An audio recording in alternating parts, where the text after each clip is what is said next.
इनकी छठी गाथा पर अपनी चर्चा चलती है। छठी गाथा बहुत महत्वपूर्ण और गंभीर गाथा है। चिंतन का विषय है, अनुभव का विषय है।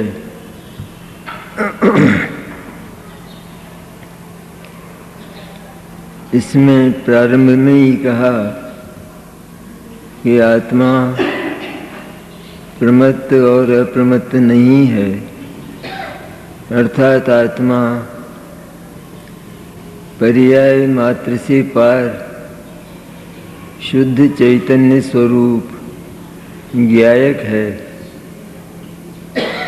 पर्याय उससे भिन्न है, क्योंकि पर्याय का स्वरूप द्रव्य से विरुद्ध प्रकार का है। द्रव्य त्रैकालिक, नित्य, अविनाशी, ध्रुव और अनंत गुणात्मक है, और पर्याय क्षण क्षण में उत्पाद और व्यय करने वाली, उत्पन्न होने वाली और नष्ट होने वाली है। इसलिए दोनों का स्वरूप परस्पर विरुद्ध होने के कारण दोनों एक ही समय में श्रद्धा का अहम स्वीकार नहीं कर सकते। दोनों में से एक में ही श्रद्धा का अहम संभव होता है। अनादिकाल से जीव ने जो पर्याय प्राप्त की, उसी पर्याय में अहम करता हुआ मैंने उस पर्याय को ही संपूर्ण आत्मद्रव्य मानता हुआ, उस पर्याय को ही संपूर्ण आत्मा मानता हुआ वह अनादिकाल से अज्ञानी और मिथ्या दृष्टि रहा है। क्योंकि पर्याय अहम करने लायक, ममता करने लायक और ममत्व करने लायक इसलिए नहीं है क्योंकि वह वर्तमान में विकारी भी है और सदा ही क्षणभंगुर भी है। चाहे वो विकारी पर्याय हो अथवा वो निर्मल पर्याय हो, दोनों ही क्षणभंगुर होने से उसमें किया गया अहम वो प्रति समय टूट जाता है, खंडित होता है, और उसमें अहम करने के कारण अर्थात उसको अपना संपूर्ण आत्मद्रव्य मानने के कारण जब पर्याय का नाश होता है तो जीव को अपने आत्मद्रव्य के नाश का अनुभव होता है। इसलिए वह महान आकुलित होता है। निरंतर अनादिकाल से इस आकुलता का भोग जीव अज्ञान के कारण और पर्याय के अहम रूप मिथ्या दर्शन के कारण करता आया है। इसलिए पर्याय मात्र तिरोभूत करके, गौण करके, अदृश्य करके एकमात्र उस शुद्ध चैतन्य रूप अनंत गुणात्मक द्रव्य को देखना अर्थात उसका अहम करना, इसी का नाम मोक्ष मार्ग का प्रथम चरण सम्यक दर्शन और सम्यक ज्ञान है। इस संदर्भ में हमने काफ़ी चर्चा की है। अब हम आगम के उन उद्धरणों पर विचार कर रहे हैं कि जहाँ द्रव्य के साथ पर्याय को रखा, लेकिन द्रव्य के साथ पर्याय को रखकर भी द्रव्य को ही आविर्भूत किया और पर्याय का तिरुभाव किया। पर्याय को डुबो दिया और द्रव्य को ऊपर लाए, द्रव्य को दृश्यमान किया और पर्याय को अदृश्य किया। तो कल हमने प्रवचन सार की 80वीं गाथा पर विचार किया था कि जिसका विषय यह है कि भगवान अनंत के द्रव्य गुण पर्याय और हमारे द्रव्य गुण पर्याय समान हैं। ऐसा जो जीव जानता है उसका मोह क्षीण हो जाता है। तो बात शुरू हुई द्रव्य गुण पर्याय से, मैंने अकेले द्रव्य से शुरू नहीं हुई, द्रव्य गुण पर्याय से बात शुरू करके अंत में मोह के क्षय की जो विधि है, अर्थात पर्याय से दृष्टि उठाकर, पर्याय से अपने अहम को उठाकर और द्रव्य पर, संपूर्ण अक्षय द्रव्य पर अपना अहम स्थापित करना और प्रति समय अक्षयता का अनुभव करना, तो वहाँ ले जाकर आचार्य ने बात को समाप्त किया है। तो इसमें पहले तो द्रव्य गुण पर्याय का मन से विचार किया। इसके बाद ज्ञान ने जब देखा कि द्रव्य गुण, द्रव्य और पर्याय गुण तो द्रव्य के शामिल रहते ही हैं, वो तो द्रव्य तो अनंत गुणात्मक है ही, क्योंकि जो द्रव्य स्वभाव है वही ध्रुव स्वभाव गुणों का है। द्रव्य भी ध्रुव है और गुण भी ध्रुव हैं। गुण परिणमन करते हैं, यह बात पर्याय की ओर से कही जाती है, लेकिन वास्तव में गुण परिणमन नहीं करते, गुण द्रव्य की तरह ध्रुव हैं। अतएव एक ही जाति होने के कारण, समान होने के कारण वो अनेक हैं और द्रव्य एक है, लेकिन वो एक ही द्रव्य अनंत गुणात्मक है, अनंत गुण उसके आश्रित रहते हैं।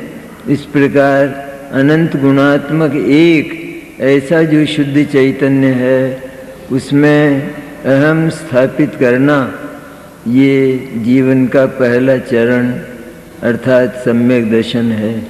इसलिए सम्यक दर्शन का विषय भी अनंत गुणात्मक शुद्ध जीव तत्व है। जहाँ पर्याय श्रद्धा का विषय बनती है, तो पर्याय को श्रद्धा का विषय बनने पर प्रति समय श्रद्धा और ज्ञान ये मौत का अनुभव करते हैं और उसके कारण आकुलता बहुत भयंकर होती आई। और यदि अब भी वो पर्याय का अहम नहीं तोड़ा गया, तो निश्चित रूप में कभी भी इस भयंकर आकुलता का, नरक और निगोद का, इनका अंत होने वाला नहीं है।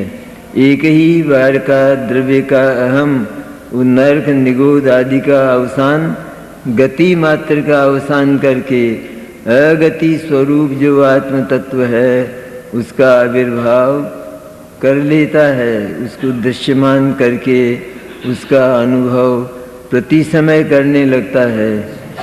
ये मार्मिक बात है ये आगम की, आगम का, दिगंबर जनागम का यह एक महान महत्वपूर्ण अनुसंधान है।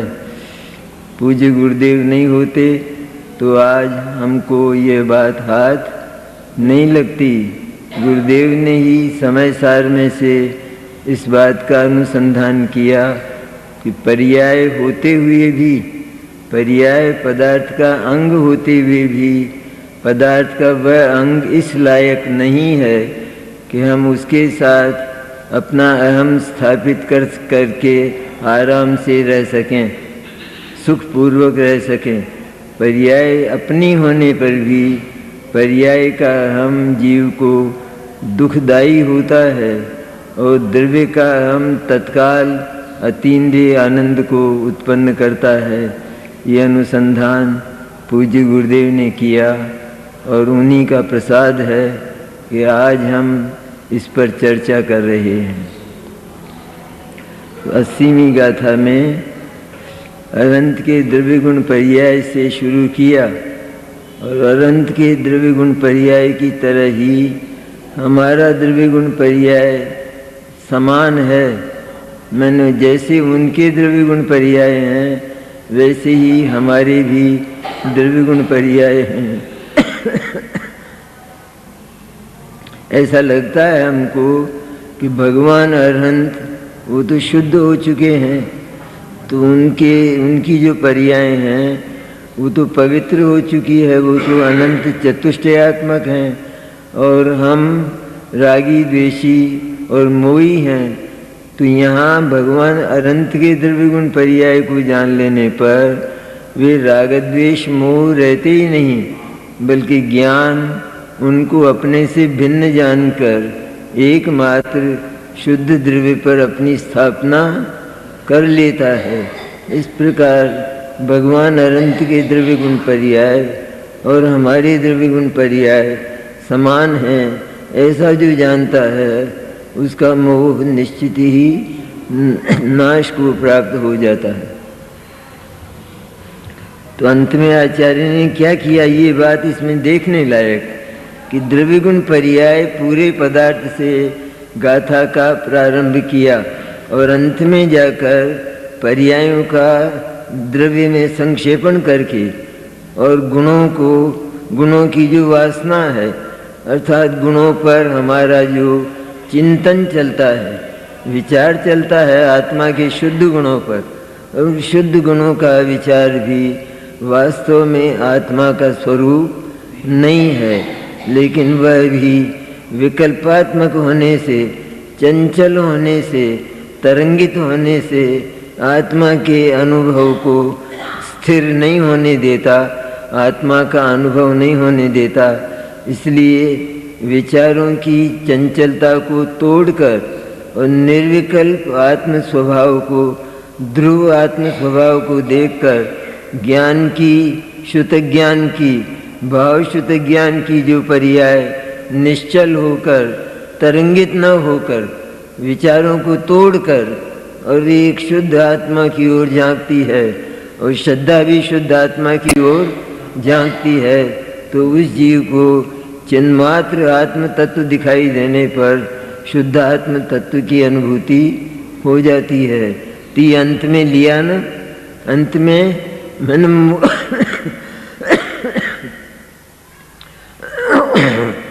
मोह के क्षय की जो विधि है वो दो प्रकार की नहीं है। जैसे छठी गाथा में कहा कि आत्मा प्रमत्त भी नहीं और अप्रमत्त भी नहीं, वहाँ पर्याय मात्र को आत्मा से भिन्न बताया। उसी तरह यहाँ भी उन पर्यायों को आत्मा में संक्षेपण करके, यहाँ पर संक्षेपण शब्द है, वहाँ तो प्रमत्त और प्रमत्त है ही नहीं, आत्मा से भिन्न बताया पर्याय को। यहाँ उन पर्यायों का आत्मा में ही, आत्म द्रव्य में ही संक्षेपण करके अर्थात इतना संक्षिप्त करके कि फिर पर्याय दिखाई ही न दे, इसका नाम संक्षेपण। पर्याय दिखाई नहीं देती और गुणों का जो भेद है, गुण संबंधी जो विकल्प हैं, उनका भी तिरोभाव हो जाता है, उनका भी वे भी समाप्त हो जाते हैं। और गुण पर्याय और गुण इस तरह दोनों की सफाई हो जाने पर, स्वच्छता हो जाने पर एकमात्र चिन्मात्र भाव ही, चिन्मात्र ज्ञायक तत्व ही दिखाई देता है। तो यहाँ भी विधि वही रही न कि यहाँ भी पर्याय का तिरुभाव किया, पर्याय का संक्षेपण किया, और गुणों की जो चंचलता थी, गुणों के संबंध में उठने वाले जो हमारे विचार थे, जो हमारा चिंतन चलता था आत्मा को प्राप्त करने के लिए, लेकिन वासना यह थी कि इन गुणों के विचार से मुझे आत्मा का अनुभव हो जाएगा। इस वासना को तोड़कर पर्याय और गुण दोनों का ही द्रव्य में अंतर्भाव करके और शुद्ध आत्मा का अनुभव हो जाता है, चिन्मात्र आत्मा दिखाई देता है। 80वीं गाथा के उद्धरण से हमने इसी बात को पुष्ट किया। अब इसी की प्रवचन सार की ही देखिए ज्ञेय तत्व अधिकार के प्रारंभ की 93 और 94 गाथाएं हैं ज्ञेय तत्व अधिकार की। हम ये विचार कर रहे हैं कि एक तो शुद्ध आत्म तत्व और उससे भिन्न पर्याय, यहाँ से प्रारंभ करना, और एक द्रव्य गुण पर्याय को लेकर फिर किस विधि से उस द्रव्य का आविर्भाव करना, किस विधि से उस द्रव्य की अनुभूति करना और पर्याय का तिरोभाव करना, ये इस प्रकरण को पुष्ट करने के लिए हम ये उदाहरण ले रहे हैं। तो ज्ञेय तत्व अधिकार का प्रारंभ ही इस तरह हुआ है, क्योंकि ज्ञेय तत्व है ना, इसलिए वहाँ पहले बताया कि जो जीव है अथवा जो पदार्थ हैं सारे ही अथो खलु दवमवो, अर्थ माने वहाँ पर पदार्थ माने जगत के सारे ही पदार्थ, तो सारे ही पदार्थ अथो खलु दवमवो, पदार्थ द्रव्यमय होता है, पदार्थ द्रव्यमय होता है, और द्रव्य माने वो नित्य द्रव्य, ध्रुव द्रव्य, तो पदार्थ द्रव्यमय होता है और द्रव्य गुणात्मक होते हैं। दवाणी गुण पगाणी भणिदाणी तेहिम पुण्य पज्जाया पज्जय मूढ़ाई पर समया।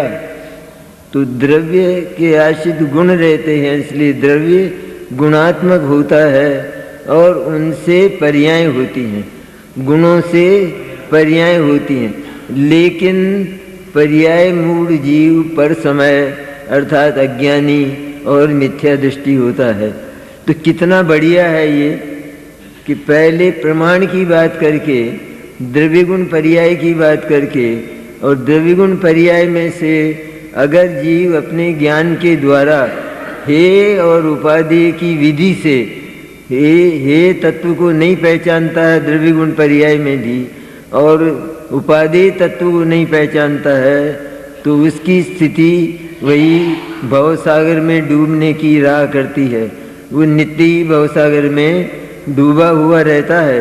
इसलिए द्रव्य गुण पर्याय को जानकर ज्ञान फिर भेद करता है, मैंने जितना भेद किया जा सके उतना भेद करो, जितना अभेद किया जा सके, यहाँ तो अभेद किया, प्रारंभ में तो अभेद किया, अभेद के बाद ही आचार्य ने भेद शुरू कर दिया कि द्रव्य गुण पर्याय की बात करके एक पदार्थ द्रव्य गुण पर्याय में होता है यह बात करके, और अंत में पर्याय मूढ़ जीव पर समय होता है। कहते हैं एक द्रव्य वो एक पदार्थ वो द्रव्य गुण पर्याय में होता है, बात केवल यहाँ समाप्त नहीं हो जाती, बात इससे आगे चलती है, अर्थात मेरा आत्मा भी द्रव्य गुण पर्याय में है, लेकिन उसमें पर्याय नाम का जो तत्व है वो क्षणभंगुर होने के कारण और वर्तमान में विकारी होने के कारण वह मेरे लिए उपादेय नहीं है, क्योंकि ज्ञान जहाँ भी जाता है वहाँ पर हे और उपादेय को लेकर जाता है। कौन मेरा है, हे मैंने, हे और उपादेय मैंने, उपादेय मैंने कौन मेरा है और कौन पराया है, कौन मेरे अहम करने लायक है और कौन अहम और एकत्व करने लायक नहीं है। इसलिए जब और पदार्थों से हटकर और ज्ञान अपने आत्मा पर आया और अपने आत्मा के द्रव्य गुण पर्यायों को देखा, तो उन द्रव्य गुण पर्याय में भी उसको ऐसा लगा कि यह पर्याय तो क्षणभंगुर विनाशी और विकारी होने के कारण मेरे अहम को अर्थात मेरी श्रद्धा को सदा के लिए सौभाग्यवती नहीं कर सकती, ये तो क्षण क्षण में विधवा हो जाएगी, क्षण क्षण में पर्याय में मैं मोह करूँगा, पर्याय में अहम करूँगा, अर्थात पर्याय को ही मैं संपूर्ण आत्मद्रव्य मानूंगा, जैसा मानता चला आया, जैसा मान रहा है वर्तमान में मैं मनुष्य हूँ, ऐसा मान रहा है ना, तो ऐसा मान रहा है मैं मनुष्य हूँ। इसके अतिरिक्त उस मनुष्यत्व के भीतर, इस मनुष्यत्व से न्यारा कोई अद्भुत चैतन्य तत्व पड़ा है, अद्भुत ज्ञायक पड़ा है, इस बात को ये स्वीकार ही नहीं करता और संपूर्ण रूप से अपने आप को केवल मनुष्य ही मानता है। तो जो अपने आप को मनुष्य ही मानता है, तो वो मनुष्य व्यवहार में लीन होकर हर समय मौत का अनुभव करता है, क्योंकि मनुष्यता वो क्षणभंगुर है, नष्ट होने वाली है, और इसलिए उसका भय वो सदा इसके सिर पर चढ़ा रहता है। उसके भय से, उसकी चिंता से, उसकी आकुलता से ये कभी मुक्त नहीं होने पाता। इसलिए तीनों को जानकर, द्रव्यगुण पर्याय को जानकर फिर भेद करना, मैंने जितना भेद किया जा सके उतना भेद करो, ऐसा आगम का वचन है। तो जितना भेद किया जा सके, अर्थात द्रव्यगुण पर्याय को देखकर भी, और वे एक ही पदार्थ के अवयव होने पर भी उनमें भेद संभव है। अर्थात पर्याय उसकी प्रकृति, उसका स्वभाव और प्रकार का है, और गुण और द्रव्य का स्वभाव और प्रकार का है। ऐसा जानकर पर्याय को द्रव्य और गुण से अलग रखकर उसका तिरोभाव करके, उसको न देखकर, उसको देखना बंद करके, एकमात्र अपनी श्रद्धा के द्वारा और ज्ञान के द्वारा उस चिन्मात्र त्रैकालिक ध्रुव आत्म तत्व को, उस ज्ञायक तत्व को देखना, उसका नाम सम्यक दर्शन और आत्मानुभूति है। तो यहाँ भी बताया कि जो पर्याय मूढ़ हैं, तीन पहले बताई आगम की बात। आगम की बात माने पदार्थ द्रव्य गुण पर्याय में होता है, ये आगम का वचन। अब उसमें से अध्यात्म चला कि द्रव्य गुण पर्याय में होता है, लेकिन इतना मात्र जान लेने से आत्मा का कल्याण नहीं हो सकता, आत्मा को अपनी अनुभूति नहीं हो सकती। यहाँ भी भेद पड़ा है, यहाँ भी भेद की संभावना है। इसलिए द्रव्य गुण पर्याय, उसमें द्रव्य और गुण वो तो एक ही हैं, वो तो एक ही स्वभाव वाले हैं। इसलिए उनको एक करके, और पर्याय अन्य स्वभाव वाली, क्षणभंगुर स्वभाव वाली, वर्तमान में मोही रागी द्वेषी ऐसी होने के कारण वो द्रव्य स्वभाव से मेल नहीं खाती, द्रव्य स्वभाव से उसकी समता नहीं होती। इसलिए उस पर्याय को अलग रखकर, उस पर्याय को डुबोकर, उस पर्याय को तिरोभूत करके, उस पर्याय को देखना बंद करके, उसको अदृश्य करके एकमात्र द्रव्य को ही देखना, उसका नाम वास्तव में आत्मदर्शन है, उसका नाम स्वसंवेदन ज्ञान है। ये बताया। तो यहाँ आगम में से अध्यात्म निकाला, इसलिए सारे ज्ञेय तत्व का सार इसमें आ गया कि 6 द्रव्यों को जानना इतना मात्र कोई सम्यक दर्शन और सम्यक ज्ञान नहीं है, इससे आत्मानुभूति नहीं होती। लेकिन 6 द्रव्यों को जानकर, इन 6 द्रव्यों में मैं कौन हूँ कि मैं शुद्ध, मैं चैतन्य द्रव्य गुण पर्याय वाला हूँ। और फिर द्रव्य गुण पर्याय में भी उनको जानकर, पर्याय को भिन्न जानकर, पर्याय को भिन्न प्रकृति वाली, भिन्न स्वभाव वाली जानकर उस पर्याय को अलग रखना और केवल अनंत गुणात्मक एक द्रव्य का ही अनुभव करना, ये मोक्ष मार्ग की रीति है, ये मोक्ष मार्ग की त्रैकालिक रीति है। ये आत्मा ने अभी तक नहीं किया, इसीलिए आत्मा भव सागर के अनंत कष्टों का भोग कर रहा है। तो ये आचार्य ने 93वीं गाथा में कहा।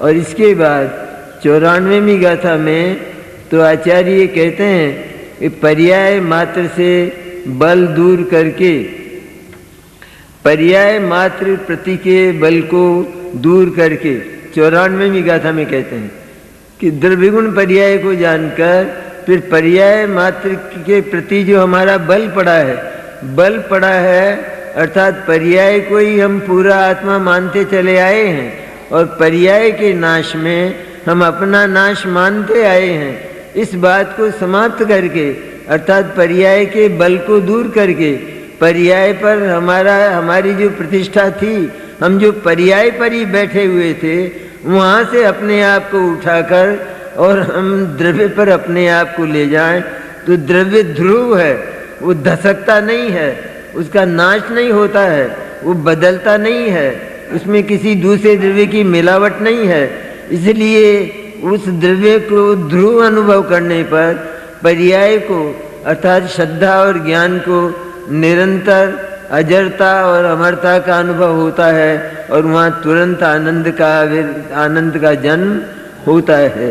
तो अजरता और अमरता की अनुभूति में आनंद का अनुभव है और मृत्यु की मौत की अनुभूति में अर्थात पर्याय मात्र की अनुभूति में निरंतर आकुलता का अनुभव होता है। ये बात आचार्य ने इसमें कही है, इसलिए ये बात बहुत महत्वपूर्ण है। पर्याय मात्र प्रति के बल को दूर करके, पर्याय मात्र के प्रति हमारा जो अनादिकाल से बल पड़ा है उसको दूर करके और एकमात्र जो शुद्ध चैतन्य है उस पर अपना बल स्थापित करना।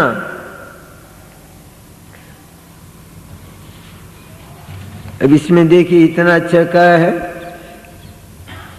कि अज्ञानी जीव क्या करता है कि वो उसकी अनुभूति इस प्रकार की होती है कि जिनकी निरर्गल एकांत दृष्टि उछलती है, निरर्गल दृष्टि जिसमें अर्गला नहीं है, जिसमें कोई प्रतिबंध नहीं है, जिसकी कोई मर्यादा नहीं है, अर्थात जिन्होंने परद्रव्य की और अपनी पर्यायों को ही आत्मा माना है, ऐसी स्वच्छंदता जिनके भीतर है, ऐसी निरर्गल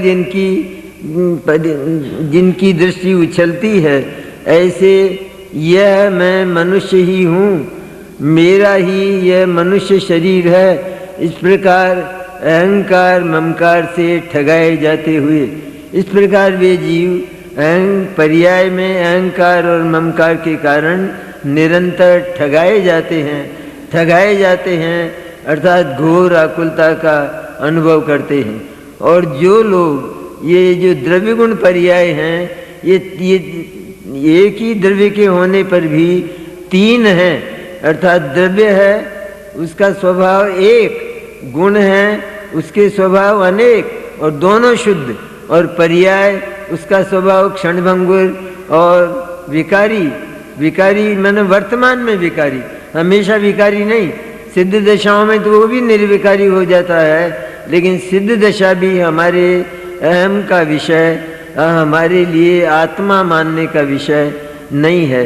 इसलिए लिखा है इसमें असंकीर्ण द्रव्य गुण पर्याय से सुस्थित, मैंने अगर द्रव्य गुण पर्याय संकीर्ण हो जाए मैंने वे तीनों मिल जाएं, तीनों मिलकर वे एक हो जाएं, तो फिर द्रव्य गुण और पर्याय ये तीन रहेंगे नहीं, वो तो एक ही हो जाएगा। इसलिए असंकीर्ण अर्थात जो मिले हुए नहीं हैं, इस प्रकार के द्रव्य और पर्याय, उन द्रव्य पर्यायों से असंकीर्ण जो आत्मा है उसमें वेद विज्ञान को डालकर, वेद विज्ञान के द्वारा उसमें पर्याय को न्यारा करके, क्योंकि पर्याय न्यारी होने लायक है, पर्याय का भेद होने लायक है, इसलिए जितना भेद किया जा सके उतना भेद करो। तो पर्याय का भेद होने लायक है द्रव्य से, क्योंकि वो विरुद्ध स्वभाव वाली है, इसलिए पर्याय का भेद करके, पर्याय मैं नहीं लेकिन मैं तो त्रैकालिक शुद्धात्म चैतन्य हूँ, ऐसा जानकर जो अपने अहम को और अपने स्वसंवेदन ज्ञान को शुद्धात्मा पर स्थापित करता है और उसका अनुभव करता है, तो वह जीव सम्यक दर्शन और सम्यक ज्ञान अर्थात आत्म दर्शन को प्राप्त हो जाता है। उसे अपना आत्मा दिखाई देता है, उसे अपना आत्मा प्रत्यक्ष दिखाई देता है। प्रत्यक्ष दिखाई देने के कारण उसे प्रत्यक्ष आनंद की अनुभूति, अतीन्द्रिय आनंद की अनुभूति होती है। इस प्रकार ये जो जीव हैं कि जो द्रव्यगुण पर्याय को असंकीर्ण देखते हैं, अर्थात मिले हुए नहीं देखते हैं, लेकिन न्यारे न्यारे देखते हैं, क्योंकि इनके स्वभाव न्यारे न्यारे हैं, इसलिए न्यारे न्यारे देखते हैं। वे मैं मनुष्य हूँ और मेरा ही मनुष्य शरीर है, इस बात को वो समाप्त कर देते हैं, क्योंकि उन्होंने पर्याय असंकीर्ण होने के कारण अर्थात एकदम द्रव्य से मिली हुई न होने के कारण पर्याय को अलग किया। पर्याय को अलग करके अब ये मानना शुरू किया कि मैं मनुष्य नहीं, मेरा ये मनुष्य शरीर नहीं, लेकिन मैं तो चिन्मात्र चैतन्य द्रव्य हूँ, ऐसा मानना शुरू किया। तो वे जीव मात्र स्वद्रव्य के साथ ही, केवल स्वद्रव्य के साथ, पर्याय के साथ नहीं।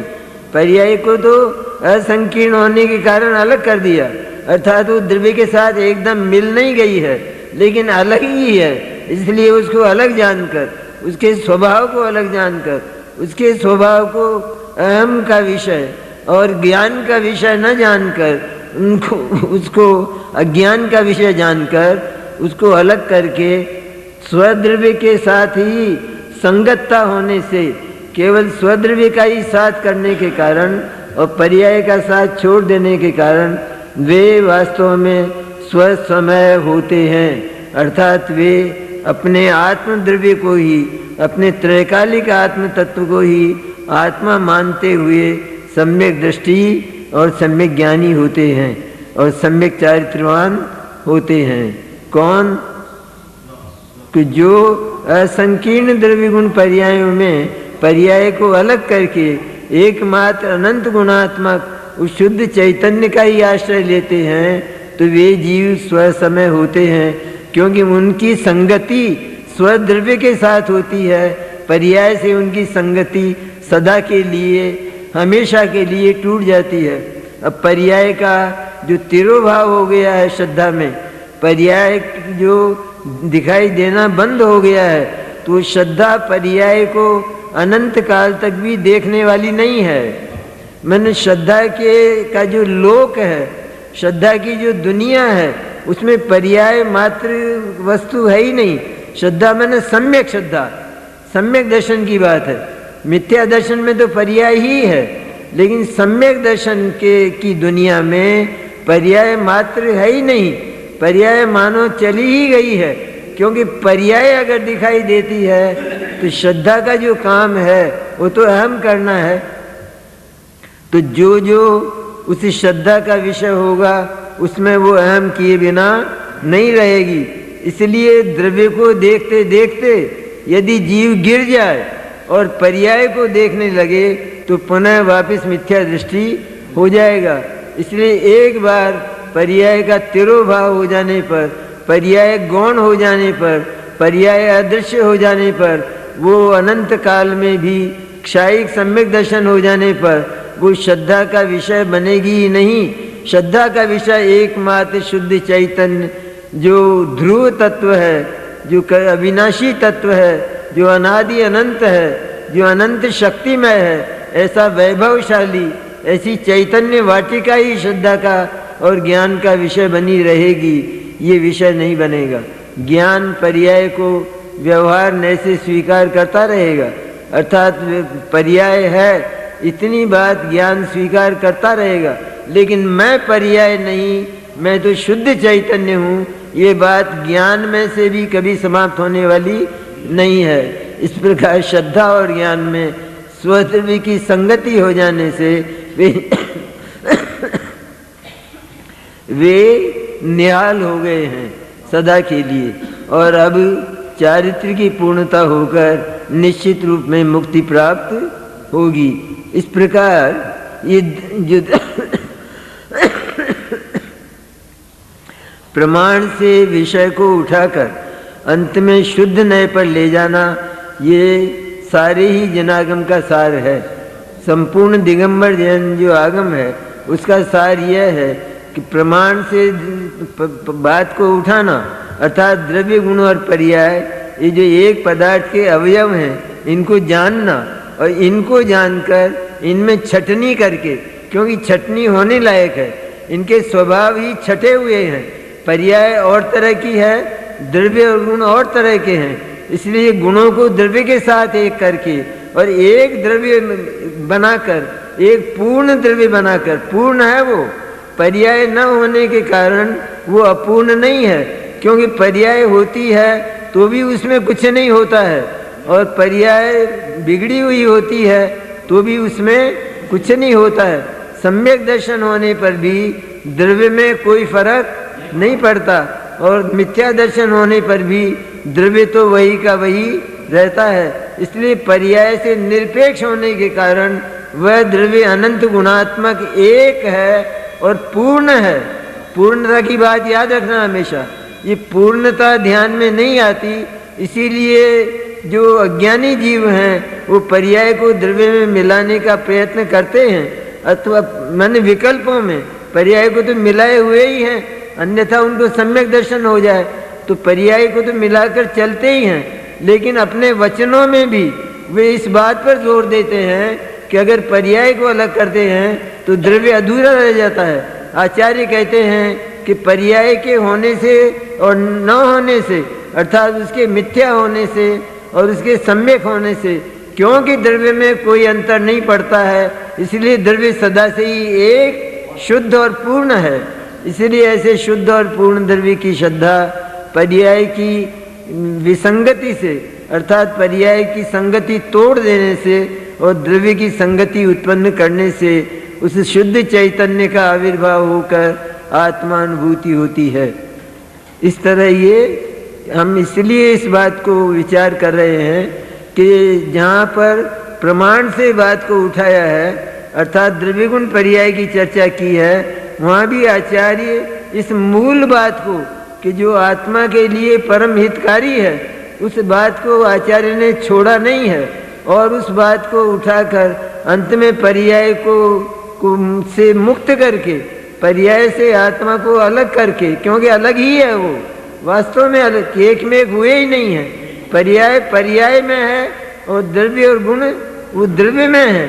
इस तरह दोनों अपने अपने में हैं और एक ही पदार्थ के अवयव होने पर भी वास्तव में वे वह जो पर्याय है वो चूँकि हमारी श्रद्धा और हमारे ज्ञान का जो अहम है, उसका जो उसकी जो श्रद्धा है उसको निभा नहीं पाती है, इसलिए वो पर्याय हमारी होते हुए भी हम उसको तिरोभूत करके और द्रव्य का आविर्भाव करके और सम्यक दर्शन और सम्यक ज्ञान की उत्पत्ति करते हैं। और यही आत्मा के लिए, जीवन के लिए मोक्ष मार्ग का पहला चरण है। मोक्ष मार्ग का पहला चरण सम्यक दर्शन और सम्यक ज्ञान से ही प्रारंभ होता है। उसके साथ स्वरूपाचरण चारित्र का भी जन्म होता है, लेकिन जो मुख्य पुरुषार्थ है वो सम्यक दर्शन और सम्यक ज्ञान का होता है। तो उसके हो जाने पर आत्मा सदैव अपने आप को बदलने वाला नहीं, नाश होने वाला नहीं, क्षणभंगुर नहीं, किंतु ध्रुव की आस्था हो जाने के कारण, ध्रुव का विश्वास हो जाने के कारण नित्य अपने को ध्रुव अनुभव करता हुआ अजरता और अमरता की अमराइयों में केलियां किया करता है। सम्यक दृष्टियों का हृदय अगर देखा जाए तो वो वास्तव में ज्ञानी ही देख सकते हैं। अज्ञानियों को सम्यक दृष्टि बाहर से दिखाई देते हैं, दुखी दिखाई देते हैं, व्याधियों से ग्रस्त दिखाई देते हैं, रोते हुए दिखाई देते हैं, भागते हुए दिखाई देते हैं, लेकिन सचमुच तो सम्यक दृष्टि ने इन सबसे अपने आप को अलग कर लिया है और एकमात्र ध्रुव पर अपनी स्थापना कर ली है। इसलिए सम्यक दृष्टि तो अपने आप को निरंतर अजर और अमर अविनाशी ही अनुभव करता है और निरंतर ही अतीन्द्रिय आनंद का पान किया करता है। ये आज का प्रकरण हुआ।